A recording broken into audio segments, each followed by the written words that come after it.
All right. Welcome to the show. Craig Rossoli joins me today. He's a father, a husband, a military veteran, an entrepreneur, who, among other businesses, is a founder and the brand High Speed Daddy.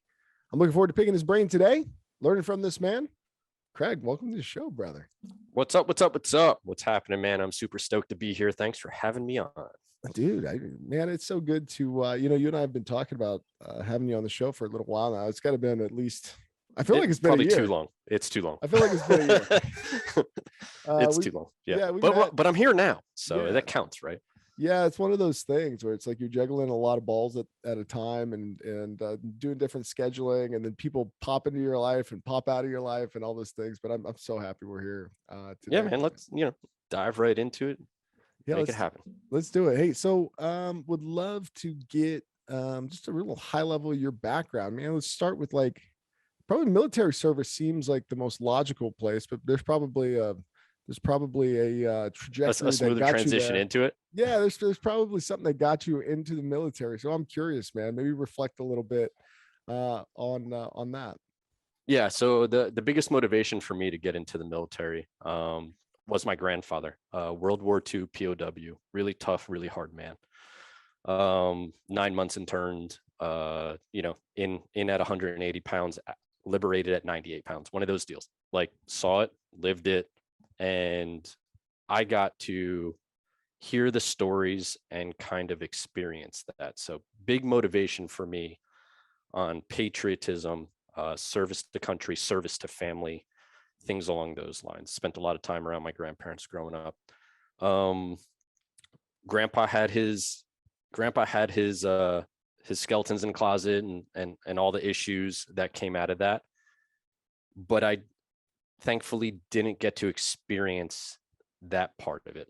I got to experience a lot of the camaraderie with other veterans. My grandfather, from as young as I can remember, and he passed when I was 16, I believe. But from then and prior to that, he was very much involved with the American POWs and helping other servicemen get the benefits that essentially were due to them. So he spent a lot of time around other veterans. Every Sunday morning after church, guys coming over, fellow POWs, all walks of life. I got to hear a whole bunch of stories that I appreciate a lot more now than I did back when I was, 8, 10, 12 and stuff like that. So, yeah, go ahead. What branch of the military did you end up deciding to serve in? Army. Yep. Army. Okay. Yeah. I decided to go Army infantry. Wanted to initially enlist as an Army infantry officer. Couldn't do that due to a prior, and I'll be fully transparent. I needed a morale waiver, they call it, to join the military because I had a DUI when I was 21. Hey, gotcha. No one's perfect, right? These things happen. Now, fast forward, I didn't join the military until I was 30 years old. What? All right. Yeah. A little bit different story here, so I always wanted to join. I was that kid always dressing up in camouflage for Halloween, always playing manhunt. Would have been the perfect soldier at 17 to enlist. I was on a different path, kind of convinced to go on a different path. Just one of those things. I was also pretty mechanically inclined and whatnot. I just wanted to be an auto mechanic, work on motorcycles, fast cars, and all that fun stuff. Pretty good in the math and sciences, so I was convinced to go to engineering school. And by convinced, my parents said, we don't have college degrees. It's very important for us that our kids get college degrees, the typical routine of 20 years ago. Yeah.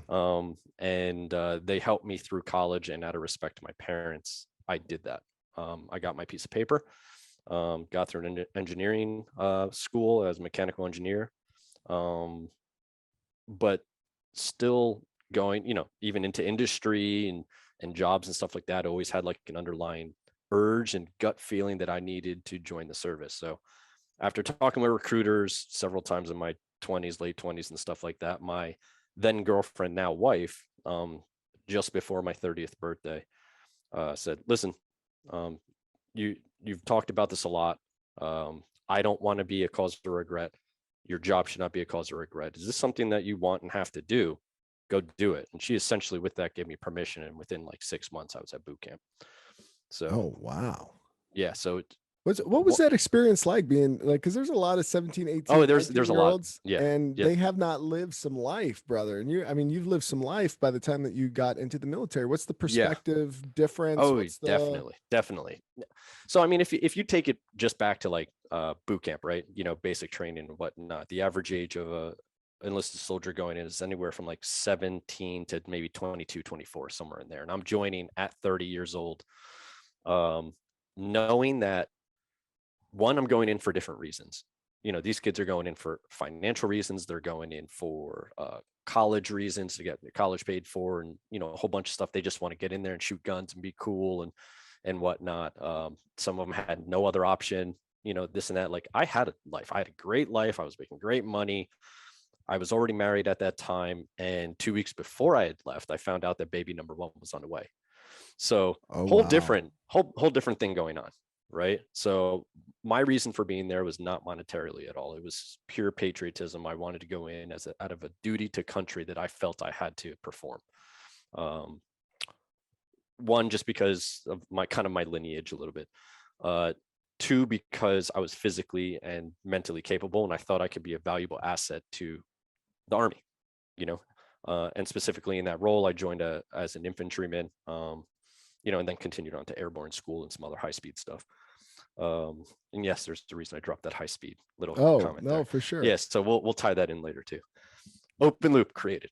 Yeah, open loop creative. Well, hey, so I mean, I'm reflecting on, I quit a job in 2012 that I did not like to take a job as a traveling consultant.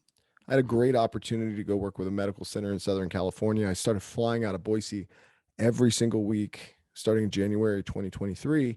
Um, Come to find out, like 3 days after I quit that job, my wife told me she was pregnant. Mm-hmm. And I spent her entire pregnancy traveling back and forth. And then I saw my son for about 70 days or so, his first year. Mm-hmm. And I live with a little like cloud over my head sometimes. Not that I can change the past, but there's like the timing just absolutely sucked around Mm-hmm. a, I've always wanted to be a consultant. I always wanted to travel. I always want to do the hotel and kick ass and like get after the job kind of thing. Um, so I was fulfilling something that I wanted to do. And then also I was missing out on something back at home. I imagine you had kind of a similar reflection and maybe Yeah, take me through your perspective on it. yeah, very very much so. So I missed probably 4.5 months of the of our first pregnancy. I say our, right? Hers, Yeah. ours. I like With ours. I think it's Yeah, yeah, yeah, yeah, if you're tied into it, if you really yeah. mean it, yes, Well, it's ours. I kind of say hers on that one because I wasn't around and it Yeah. was very limited communication. When I say that, over like 4 months or whatever, like 3 2-minute calls from a payphone, right? And then snail mail, which had like 2 to 4 week turnaround time on like answers and whatnot. Was So this because you were very going through limited boot? communication. Mhm. Yeah, Okay. they isolate you. They don't want the outside world. Things might be a little bit differently now, but when I was in there, uh, it was very limited communication going on back home, Okay. um, which was a worrisome thing for me, obviously, just because thinking about how what's going on, how is she doing, and I'm kind of the guy that would take care of the finances and the pay, the bills and the paperwork, make sure the house was okay and whatnot. Now the cool thing is, and this was all part of the design, was she had an extremely high support network, very good support network. Her parents lived a mile away. My sister still lived in town. My parents were within an hour. Our friends, we lived in the town that we grew up in at the time. We had friends that we had both known since we were, in grade school that were checking in on her. So very good support network. So she had people to lean into. She wasn't by herself in the middle of nowhere, type thing. So that helped a lot. Had a couple dogs at home at the time, distracted her, kept her company and whatnot, protected her and things like that. So a lot of good stuff going on there. But yeah, I mean, going back to what you were saying about, missing some of the first year of your son's life, I missed those first, 4 months that, you know, she's going through this thing for the first time, not knowing what's going on, and I wasn't there to support her. So I feel very similar in that aspect. Um, and I think that, if we fast forward a little bit to stepping away from corporate life and then into creating High Speed Daddy is kind of why I did that in a way, Yeah. and turned it into the, helping dads and men provide, protect, and connect with their family and loved ones, and really leaning in hard on supporting the family culture and whatnot. Is maybe there's part of that influence that comes from that. Yeah. Roger that. So you did 4 years in the military, or did you do more? 6 You in did total. 6. Yeah. Okay. So is that a standard, or did you pick up 2 extra? So at the time, and again, things might be a little bit differently now. At the time, it was an 8-year commitment total, of which the minimum time you could go in on a term was 3 years. Okay. And then the other 5 would be inactive, such as if shit really hit the fan, they could kind of pull you back in with no questions asked. It's their little backdoor draft type thing. Yeah. They call it inactive reserve, right? So even if I did 3 full time, they'd still bring me back, within that next 5. What I did was my initial 3, because I said I'm 30 years old. Let's just, it's probably just get it out of my system type thing. When those 3 years were up, I looked at her. I said, "Listen, I'm really good at what I do here. I'm really having a lot of fun. I'm really making an impact." And she went, "So sign up for another 3." So, and that's what I did. I signed up for another 3. Now at the end of that second 3 was, I have a 3 and a 1-year-old and another one on the way, one of those things. And I was like, this is starting to become a lot. High Speed Daddy was already in flow. Yeah. So there was a lot going on at that point where that was, I don't want to say it was a regret leaving the military at that time. But I had to make a choice between 2 families. I knew I was essentially, in quotes, replaceable in the military. It was just a job, even though it was a lot more than that to me.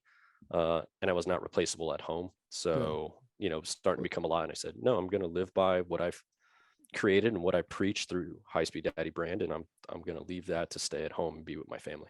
Was family living on base or close to base, or like how's that So, work? so what I ended up doing, if we, rewind a little bit, is I ended up joining the National Guard. So I looked at going active duty. I looked at going National Guard. I looked at going reserves and all that stuff. And National Guard made the biggest, um, made it was the smartest choice for me to make in the situation that I was in, Yeah. for my work life, for my wife's work life, for the family roots that I created, for the house that we already owned in town, stuff like that. So if I joined active duty, I come out of boot camp. While I would have 3 selections on where I'd want to go, the Army would place me at the needs of the Army. Could be Korea, could be Germany. All these places, pretty cool for a single guy, right? If you're up and moving a family type thing, Yeah. different story, right? Washington, whatever it might be. Again, I lived in town that I grew up in. The friends I hung out with were, the kids that I grew up with. My family lived close. My wife's family was super close. She had a baby on the way. All this stuff kind of going on, and went, it makes more sense for me to go National Guard. Yeah. Which I quickly found out that the 1 weekend a month, 2 weeks a year is a complete bullshit story. Because the first year in the books, I think I had 120 days of service.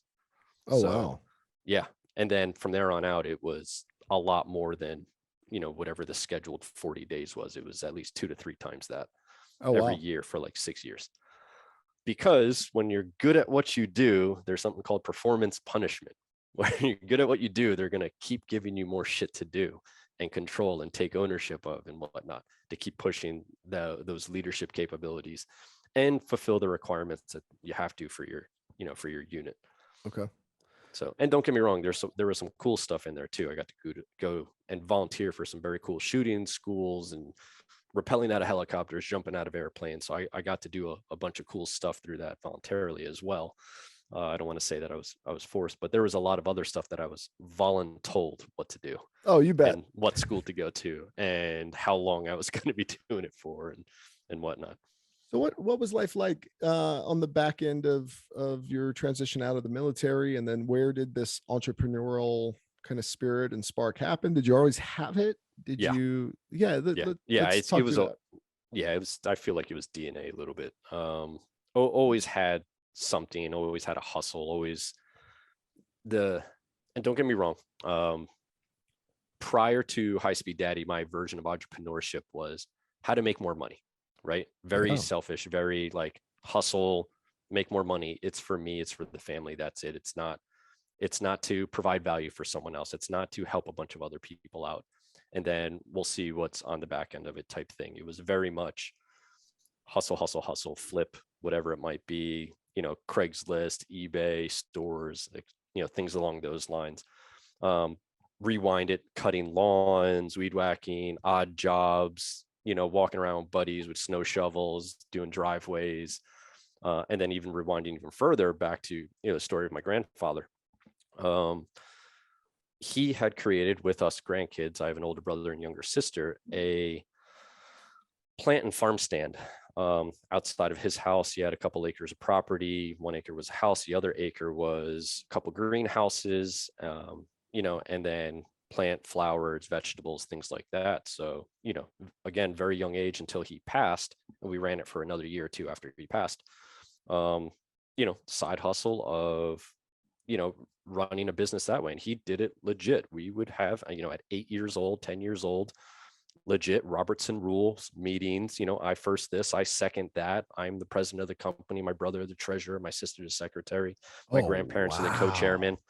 Like, he ran it like a legit business. This is the money we made for the year. This is what we should allocate towards supplies of next year, and things like that. This is the distribution and dividends that come out of it. And what do you want to do with them? And how should we apply them? So I actually had a little bit, and not realizing it at 10 years old, 12 years old, whatever, of kind of a formal training into how to operate a business, and this is a gentleman that grew up during the Depression, didn't have much or anything except family to rely on and fruits of nature, right? Of the world. What you raise and what you make is what you eat type thing. So there's a couple reasons for that.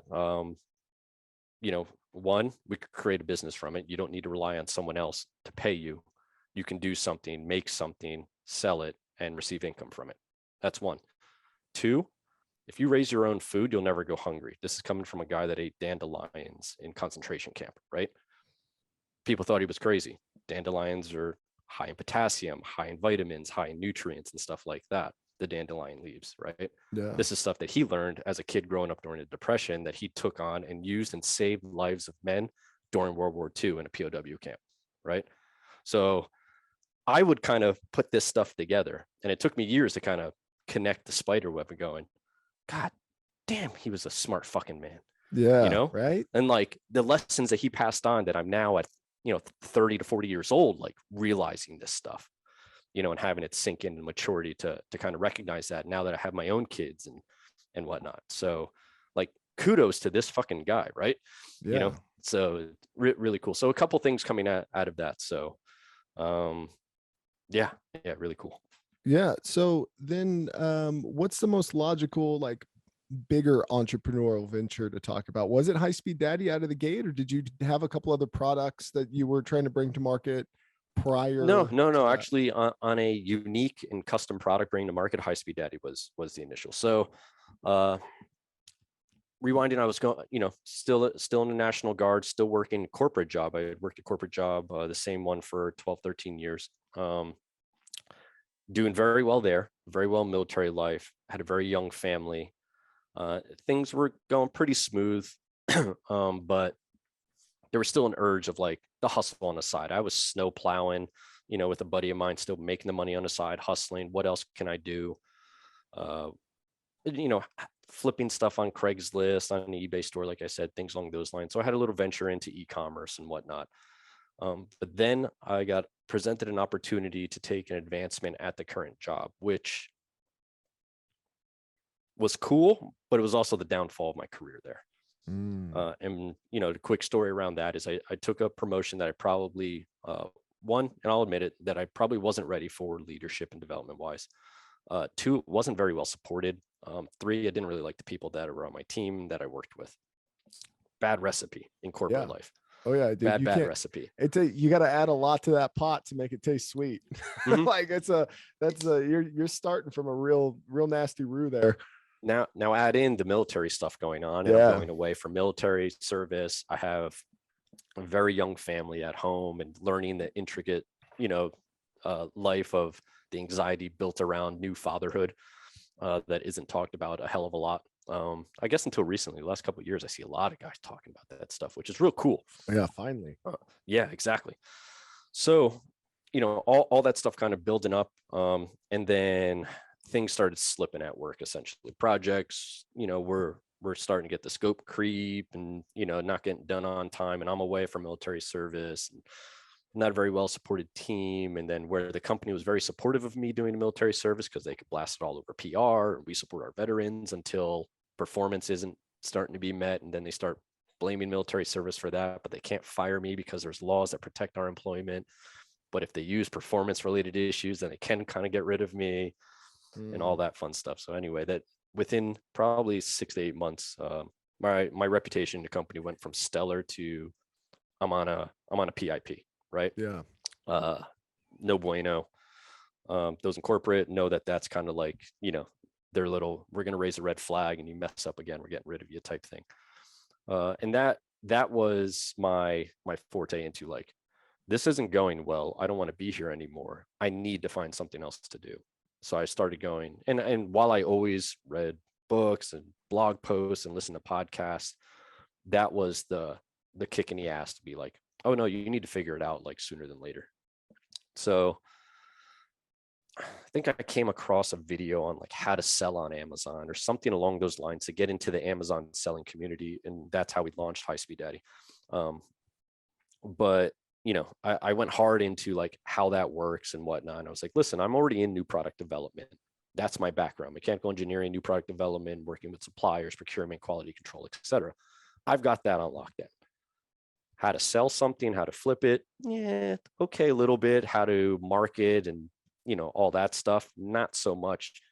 But if I get involved with Amazon, they've got the people coming to them already. Kind of made sense.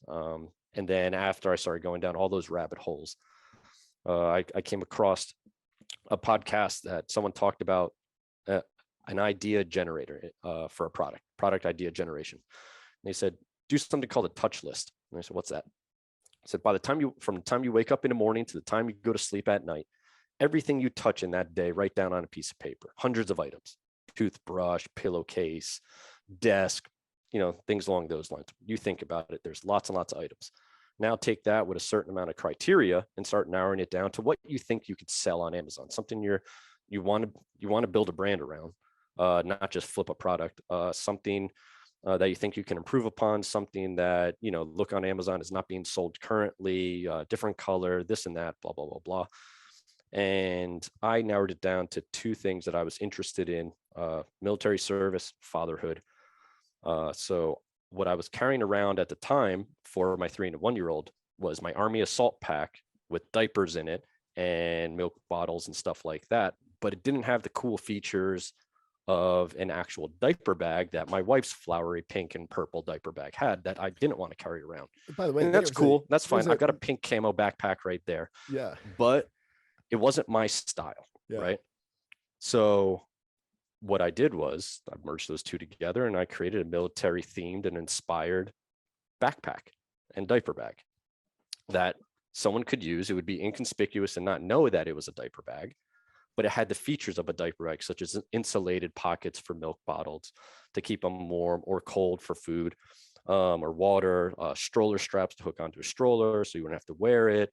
If you didn't want to, came with a changing mat, lay the baby out, you can change your diaper on it in a public place. A wipes pouch dedicated just to baby wipes, which you could use, as a lot of guys know, especially in the military service, you use baby wipes all the time, regardless if you have a baby or not, things of those lines. And I built that all into a backpack. And there was very, very few, I could probably count less than one hand how many father-oriented product brands were out there at that time, specifically selling backpacks and diaper bags and stuff like that. So I went hard on that, and out the get-go, it was it was a success, and a lot of playing catch up to learn what I needed to keep it going and scaling, type thing in the entrepreneurial space. Yeah, I'm first off interested in the feedback from fathers, or like Mhm. what you started to learn along the way about um I don't know, this gap, or this like Mhm. perceived gap in the market. I'd be really curious. Yeah, so there was a couple other brands doing it, so I didn't invent something new. Uh, which, as you know, is a little bit easier when you take something and you improve upon it than when you take something and you just create something new, right? So I saw what people were doing out there, and I got to say, this is working, this isn't working. This is what fathers are looking for. This is what fathers are looking for, and I built it all into not just the product but the brand itself. But it wasn't until I started marketing the product itself that I realized there was a bigger mission underneath the brand itself Mm, than just selling a product, which orients back to my prior entrepreneurial or flipping product was just hustle. It's all for me. It's all about selling a product and making money from it and stuff. This came back to no. I mean, when I launched the product, I had a couple hundred people on Facebook, less than 100 on Instagram, and an email list that probably had 60 people on it or something like that when I launched the product. But I was pushing content out for new fathers and just telling my story. This is what I went through as a father. This is my corporate life. This is how I'm dealing with things. Research, some things around the mental state of new dads, the anxiety and depression that a lot of guys don't want to talk to, peel back the onion layers, things like that. And I started getting some feedback from it, some really cool stuff from guys that I never knew, never met. They were on my list. Somehow they came across my stuff. Um, whether it was a friend of a friend shared something, whatever it might be, that meant a lot to me. And that's when it clicked in my head that no, this is a bigger deal than just selling a product. This is helping guys through the same issues and depression and stuff that I had going on. And this is how I can continue to help them, and the product is just something to get out there and it can get the word out to more guys about it. Right. So, yeah, for sure. So then you start with backpacks. Obviously, you guys do a lot more than that now. Maybe talk about the logical progression of oh yeah. products that kind of spawned from this. Yeah. So with the success of the backpack, and the diaper bag, I didn't want to just sell a product, but we were scaling very quick. I didn't know how to, translate the money into other products right away, new ventures and new product lines and whatnot. But I was, I'm going to stop. I think I had 3 colors at the time. Now we have like 6 different colors in our product line. I think I had 3 colors. I said, I'm going to put the color transition on hold. I'm going to go to another product. And what had happened was my 3 and 1-year-olds were now like 4 and 2 or something like that. And it started changing from milk bottles to like snacks. So I'm carrying all these snacks around everywhere in this cheap, flimsy, probably got it from free from the hospital lunch bag, right? And I'm like, hey, you know, I can't put the time and energy into researching this like I did with the backpack. I want to get something out real quick. I'm just going to take, some general guidelines for lunch bags and the materials and insulation, and I'm going to make it in the same exact aesthetic as the backpack. Military material, 600 denier, waterproof polyester, and we're going to have the MOLLE straps on it. They can attach and make it modular and put attachments on it and this and that. And I researched, no one was really selling anything as a men's durable lunch bag besides like Carhartt at the time. Um, and I kind of pushed that out. And I did it as an accessory for the backpack. Like, hey, dads, you can also buy this for your kids once they get into like the snacks and bringing the lunch for the kids and whatnot. It took off on its own. Even to this day, our lunch bags, revenue wise, outperform the backpacks at least 2 to 1. Right. Bro, and I use the lunch bag, or yeah, I use the lunch bag every day. Yeah. It found its own home on Amazon and even off Amazon. I mean, even right now, this day, we've got 17,000 reviews on Amazon for our lunch bags. We started a whole new category, and unfortunately, and just part of the business, the competitors and the rip-off people are now, chomping at the tail and stuff like that. Just creating what we have, not even realizing why they're doing it. Right. Besides, they saw we were selling well, but it was really cool. It was the very unexpected home run on that product, which was really neat. Well, brother, you've got to have had some entrepreneurial lessons along the way, some things that maybe shaped your perspective, grew your perspective around what it takes to run a business like this, or maybe some of your other entrepreneurial ventures? Maybe share some knowledge with the people, Yeah, man. yeah. How do you approach this lifestyle you've got going?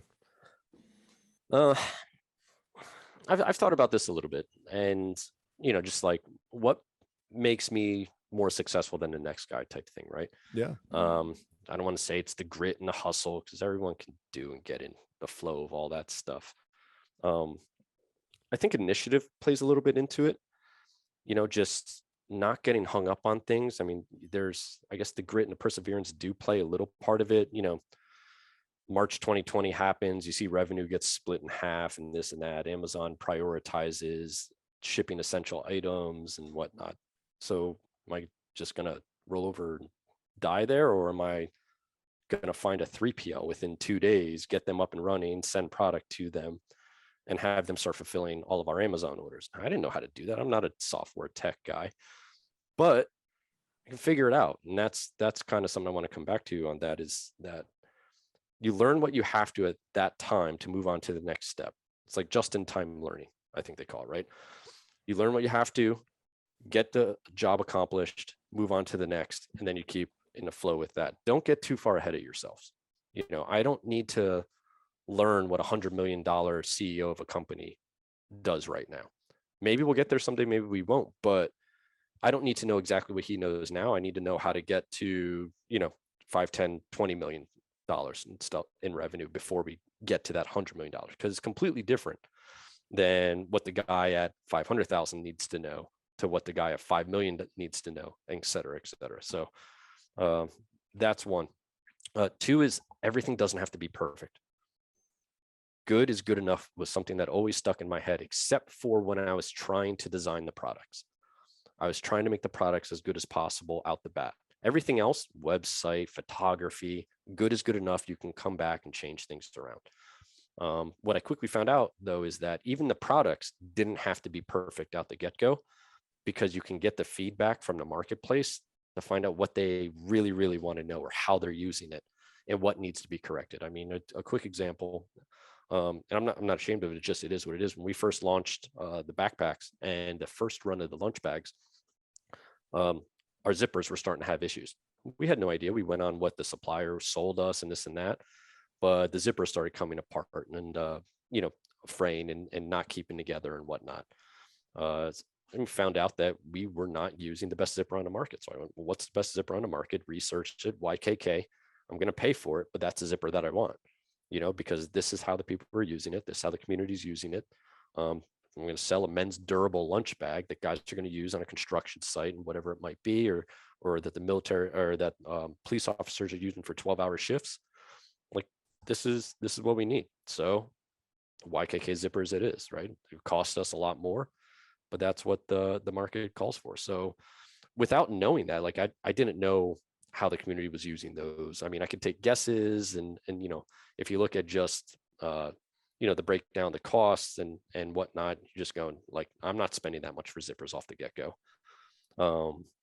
Doesn't make sense margin wise, but then he quickly found out from the feedback that that's what was actually needed.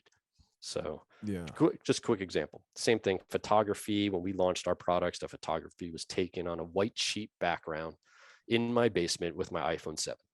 I didn't have photography skills, but I also didn't have people to pay the money for photography.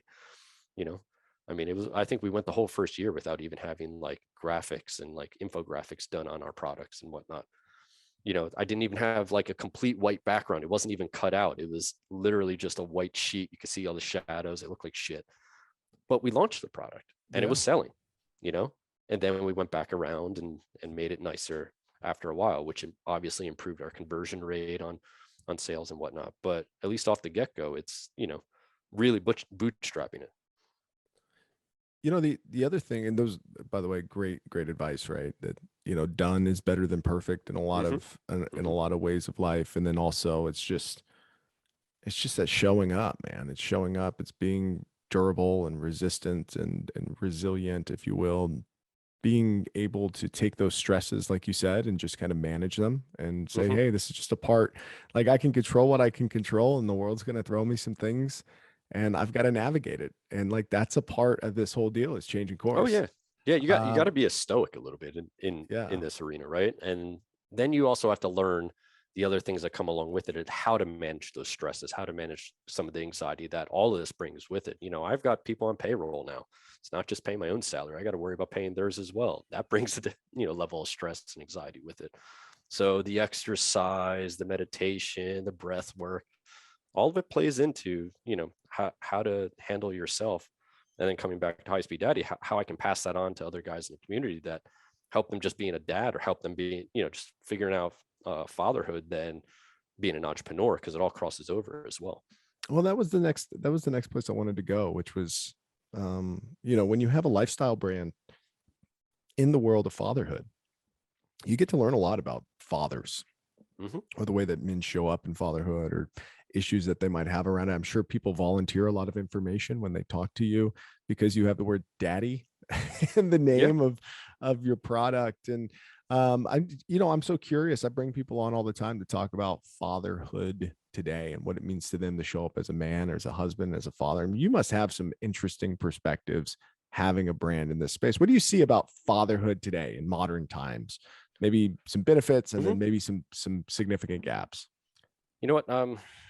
You see all the walks of life, and the biggest thing is not judging anyone for what they're going through, or how they've handled things up to this point, right?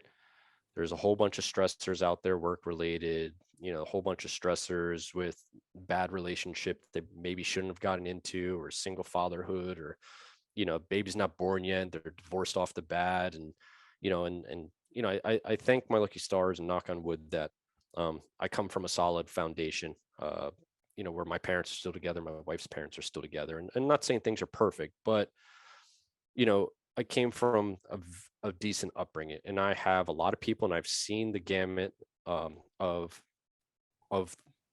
broken families, and how historical trauma has now continued on, and trying to break the chains, and helping guys through that, or guys that don't realize why they should break the chains, right? Or the legacy of what's going on. And this is just how it is. And guys, steadfast in their ways, and just, this is just what I have to do, and this is how life is. And you can't judge it, because you can't. I don't want to come from the almighty powerful that my life is perfect and you have to do what I do, because it's not like that, because I'm not perfect and I'm still learning every day. I'm part of other men's groups. I'm part of other dads groups that I pay into in a lot of money, Yeah. to try to help myself through my own anxieties, and my own problems that I want to fix. And that's the thing. It has to hurt enough Yeah. to want to fix it, right? It's, Tony Robbins says, everyone's either chasing pleasure or avoiding pain, to make a decision and a change. So I come, I'm my worst critic, and I'm even worse, because I feel like I have to be, a version of an influencer for my brand, and a face of the brand, to try to promote stuff. But I'm also in the middle of the shit. I've 8, 6, and a 3-year-old. Like, my wife works full time. I've got 2 businesses. It's, yeah, I'm trying to Eight, I'm a six, and stay-at-home three. dad. What's that? 8, 6, and 3. Yep. Oh, I got the 8 and the 6, but I I don't have that third Yeah, one. it's different. Yeah, I bet. She's a pip. She makes my hair go gray. Oh, I So bet. yeah, it's funny. Side story. My wife and I, my mother-in-law has a condo in Florida, and we just went to vacation there for spring break. And we were there 3 years ago for Easter, and took a family photo. And the difference of what my hair looks like 3 years ago, when she was a newborn, to 3 years ago now, and everything else that is going on, significant difference in gray hair. Yeah, you got a little extra salt up there from the last time I saw you. Yeah. When the beard was a little bit longer, it Yeah, was showing in full force too. So it's one of those things, man. that'll happen, brother. Going back to, you said that you were part of some men's groups and things Mhm. like that. I found this really beneficial for myself as well. I mean, here's a couple things. One, I when I came back from traveling, I was talking about flying back and forth to Mhm. LA. I did that for 2 years. My son was, right at about a year old when I was done with the, actually, he was a year and 10 days old when I was done with that venture. and I felt a lot of regret in not seeing him. I spent a year going to counseling and Mhm, like trying to figure myself out because I didn't feel connected to my own kid. mhm, mhm. And that was an extremely scary and frustrating and depressing feeling that I had.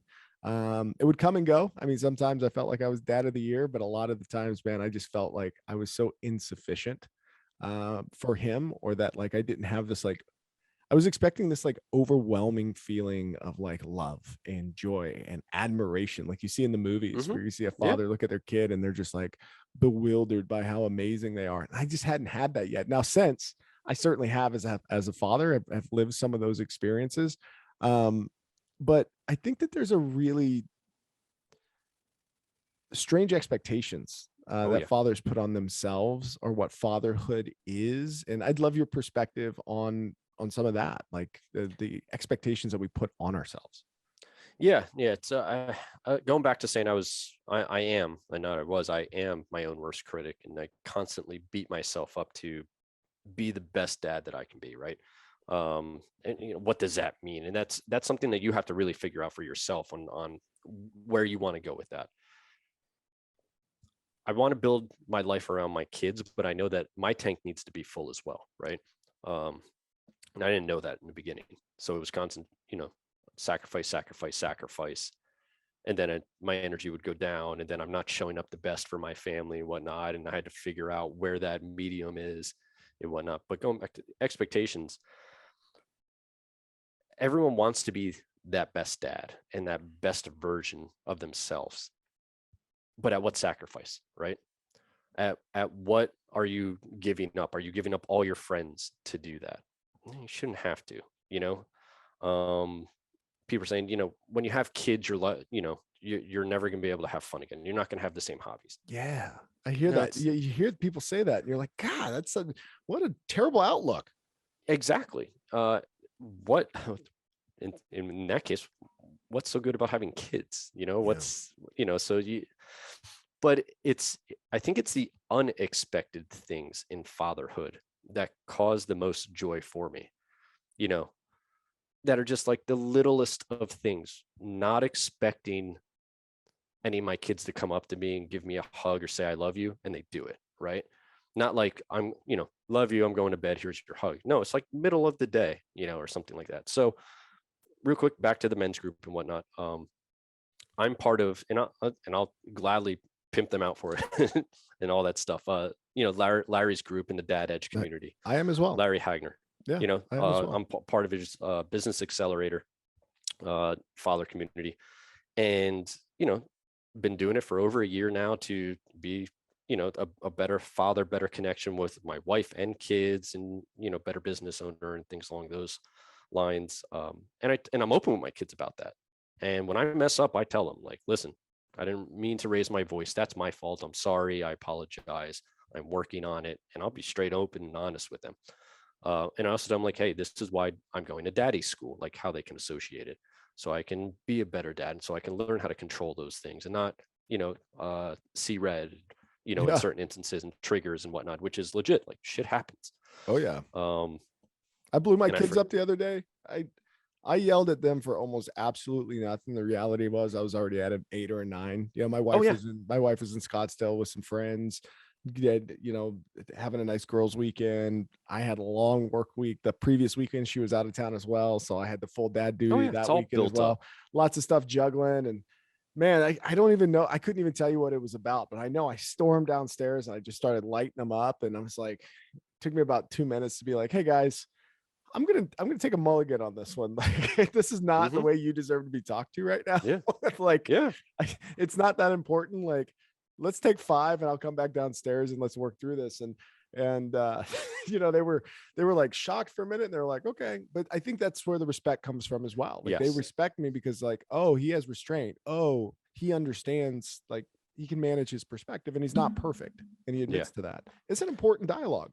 Absolutely. And you think about what you're passing on to them as well, and how they're gonna learn how to react in certain situations, or if by chance that they do something like they own up to it, Yeah. take their ownership of it, they apologize, and they learn to move on and how to live with that. But going back to the story real quick, like I've been working on myself and this and that and told the kids, and I forget what it was, that I guess I was acting differently that day or something, or just like the accumulation of positive encouragement compared to negative reactions or whatever it might have been. My son came up to me just like very randomly.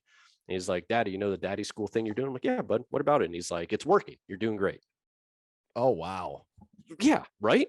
Yeah. Like, check. Yeah. Like it's the Success leaves unexpected clues. things in fatherhood that I think, and parenting that is really, really cool and Yeah. that you latch on to, and then, the other expectations, oh, you can't hang out with friends or, or you lose all your hobbies. No, you might have to decrease them for a period of time, depending on what the situation is, how old the kids are and this and that, and, what relationship you have with your significant other and what your schedule is and what that, it can all be kind of planned though. Yeah. Like I said before, your tank has to be full for you to show up the best version and, for your kids. In order to fill your own tank, you got to find out what those things are. If that's your hobbies, then you have to schedule that stuff in Yeah. to bring you back up, and if it's exercising every day, if it's the meditations, if it's the breath work, if it, whatever, ideologies it is that you have to do to fill your tank, like you got to schedule that stuff in as well. It can't just be completely reactive to someone else's schedule. I mean, I've got 3 kids and I told them, like, they're at that age now, they're doing activities and sports and this and that. I'm like, you guys get one sports. That's it. One sport a season. I'm not doing multiple sports for you. I'm sorry. Your mom and I need downtime as well. We need a couple of days off a week to have family cohesion and family oriented time and, eating dinner all together around the table. We need that time. And that's a choice that we're making. You get one sport. If it's 3 nights a week, we'll figure it out, and how it corresponds over and this and that. But I have to put my foot down, say no at certain time. If you're going to, hold that against me for the rest of your life, and when you're 30 or 40, you'll realize that it was the better decision, right? Well, yeah, and you'll see where you are, where I am now. And you're living off your own experiences as well, which was, earlier in the conversation, you talked about being close with your grandparents and having family time and like having kind of the close knit people in your community and those types of things. Where is that community, by the way? Where do you live at? So I'm in central western Jersey, right? So, along the Delaware River and the Pennsylvania border. Oh, so awesome. Yep. There's a lot of ticks and deer out there, right? Yes. Yeah.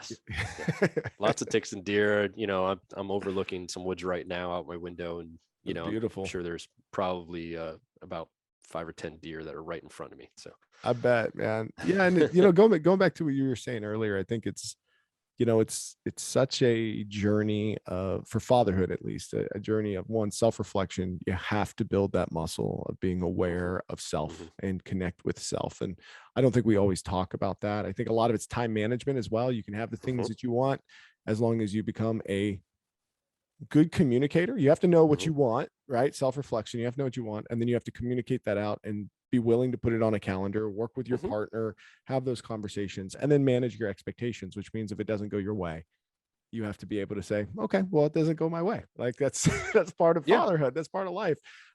There's that bend, not break kind of thing, but you definitely, you need to advocate for yourself and push through it. And I think that first part is the hardest part for fathers these days. Is really a sit down, self-reflection, personal inventory. Who am I? What do I want? How do I want to show up as a father? What does it mean to me? What do other people who are successful at this do? Where do I go to get some of this information? If you're not curious in that way, you're going to have a hard time. And absolutely, that was me for the first couple of years, for sure. I was the exact same time period with how old my kids were. Exact same thing. Had a lot going on. Again, like I said, I was working corporate life. I was in the military. I had ideas for another business, or not another business, but to start a business, but I haven't really taken the first steps of that. Things weren't going well. I was bringing a lot of that baggage home. I was taking it out on the family, and I started having those self-reflections of, this is not how I want to show up for them. This is not how I want my life to be. Yeah. When I got that PIP, I fulfilled the obligations of that. As soon as HR signed off on it, I left the company. Good. Without selling the first product on High Speed Daddy, I left that company because Create a I burning knew platform, that if I stayed there, it was toxic for me. You know, And I used that as motivation that I have to make this work. Now, don't get me wrong. I had some plans in place. I started talking to suppliers. I had some prototypes already made. Like there was a plan in place. This, as much as that sounded very like abrupt and like I just did it like that, like there was a plan in place. Yeah. I'd worked longer than I wanted to, but that tipping point was the PIP for me. That was October of 16. I think it was only a couple months before then where I was like, came up with a company name, had some products that were, in flow for prototypes and whatnot. But October 16, I quit. I did not sell a first product until February 17. But don't get me wrong. I worked every freaking cash job I could find between then and either I took extra training time with the military, whatever I could get, I still made sure I was being the provider for the family. Yeah. Even though, don't get me wrong, my wife's a teacher. We had health insurance through her. I mean, like this all lined up. This was all part of the plan. Yeah. But I had promised my wife when I left corporate and I was making a healthy 6-figure income. Whether some people think that's a lot of money or not, I was making a healthy enough 6-figure income. Yeah, it's enough to support a family and have a like good definitely, life. Yeah, absolutely. And I promised my wife, me leaving corporate is not going, it will not have an effect on the family. How do I want to phrase this? Just physically, like we're not going to have to downgrade our house. We're not going to have to get rid of our cars. We might have cut back on certain things, and trimmed up a little bit, so we got rid of HBO, right? Things like that. Yeah. But I said, for the kids, they're not going to recognize that there's a difference besides daddy's at home more. And that was part of it as well, because I said, if I'm doing this, I'm going to be I'm going to flip the switch and I'm going to go and be the most active dad I could be. So I started becoming the stay-at-home dad, and between that and with the help of my mother-in-law, kids were in part-time preschool, started shuffling them around. I'd get my work blocks in. So I'd have 2 hours in the morning, 2 hours in the afternoon. I'd be stay-at-home dad the rest of the time. This day I had the kids full-time. The only dad picking the kids up at preschool, me and all the moms, like very, very untraditional, unconventional type stuff going on. I was doing the food shopping, cleaning, the cooking, all that stuff, which honestly, a lot of that still continues 6 years later to this day. And that's all by design. I love it, man. I love it. Craig, you got me fired up this morning, brother. You have so many cool things going on. You've got great perspective on business and in life, and it's surely been a joy talking to you. Where do people, one, go to find you and your products, and then maybe drop either some knowledge on us or maybe some parting words here before we button up? Yeah, let's see. So we're at highspeeddaddy.com. We're all over social, Instagram, Facebook, at highspeeddaddy. I answer all the DMs and instant messages. So anything you can do there, I'll throw my email out, Craig at highspeeddaddy.com. You want to talk to me, I respond to all my messages there. I'm very active in that aspect. So come find us, check out our products, get any questions, you want to buy some stuff, cool. I'm a user of the lunch bag, brother. I tell you what, it absolutely has changed. I can pack, because sometimes I do lunch and dinner. That thing's big enough to do both.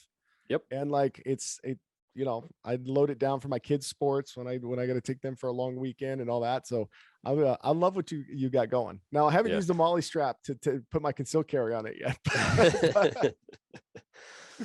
Well, it's there if you need it. Yeah, for sure. Parting words. Man, that's a good one. I'm going to go back to something you mentioned before, the self-reflection, and knowing what you want, right?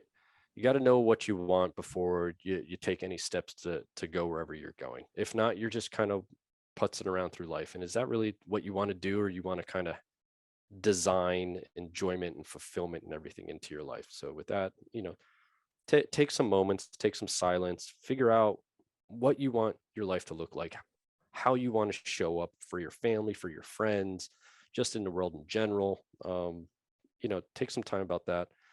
And the other thing is lean into others. Don't be afraid to ask for favors, ask for questions, ask for, 5-minute coffee with someone who you admire and ask their story. Similar, Jake, maybe to what you're doing through your podcast and all the people you're talking to and learning from, right? Yeah. All you got to do is ask, you'd be surprised what people would want to share and help you with. So, Well, Craig, my friend, honored to have you on the show. Again, that's highspeeddaddy.com. Craig Rossoli, good man. Thanks for joining me today. thanks for having me, Jake. Cheers.